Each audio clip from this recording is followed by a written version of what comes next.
Good morning sa inyong lahat. Yan.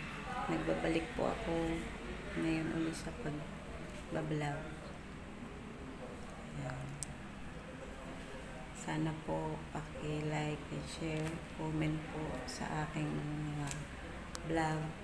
Malaking tulong na po sa akin yun, sa kalagayan ko ngayon. Kaya ngayon lang po ako bumalik kasi nagkaroon po ako ng sakit na bone cancer, ang aking sakit. Kaya ngayon lang po ulit ako nakapag-vlog. Ayan. For today's video po, tayo po ay nag-aaral mag-lakad-lakad kasi yun po ang advice ng doktor.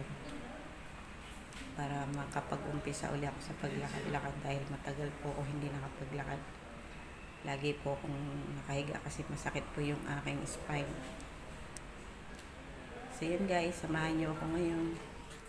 So yun guys, undergo din po ako ng chemotherapy. Kaya mapapansin nyo po na wala po akong buhok dahil po ito ng gamot pang chemo.